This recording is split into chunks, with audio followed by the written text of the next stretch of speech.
வயசு ஆகுது. அதாவது 2000 பிறந்தேன். இன்னமும் 18 வயசுலேருந்து அப்பா எல்லாம் ஓட்டு லிஸ்ட் எல்லாமே ரெடி பண்ணி வச்சுட்டாரு. இன்னும் நான் மொதல் ஓட்டு இன்னும் யாருக்கும் நான் போட்டதே கிடையாது. அப்பாவும் இது வரைக்கும் ஒரு 2 ஓட்டு வந்துருச்சு, 3 ஓட்டு வந்துருச்சு. சொல்லியிருக்காரு திமுக தான் போடணும்னு. ஆனால் நான் இது வரைக்கும் நான் போனது கிடையாது. ஆனால் ஃபர்ஸ்ட் ஓட்டு இப்போ நான் அண்ணனுக்கு தான் போடுவேன். திமுக போடணும்னு சொல்லியிருக்காங்க. சொன்னாரு வீட்ல எல்லாம் அப்பா அம்மா அப்பா வீட்ல எல்லாம் திமுக தான் போடுவாங்க. ஆனால் சொல்லியிருக்காங்க. ஆனாலும் நாங்கள் இது வரைக்கும்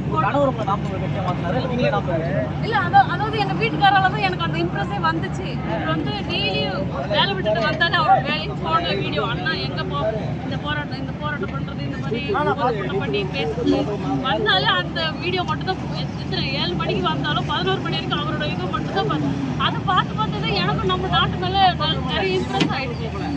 அப்புறம் அரசியல் பத்தி என்னன்னு தெரியாம இருந்தது. இப்ப இவரை பார்த்து எங்க வீட்டுக்காரர் இம்ப்ரெஸ் பண்ணதால அரசியல்னால என்னன்னு தெரிய வருது.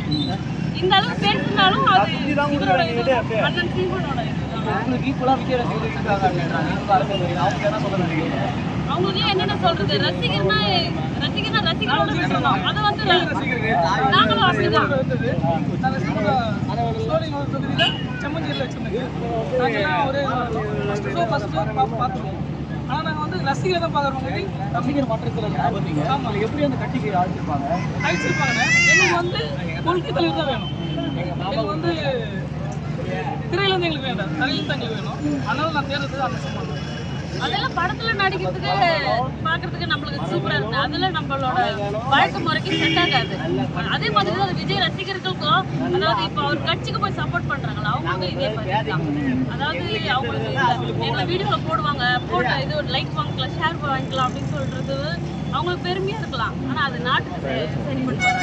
அந்த திமுக எப்பயும் இருப்பாரு அவர் தானே வருவாரு.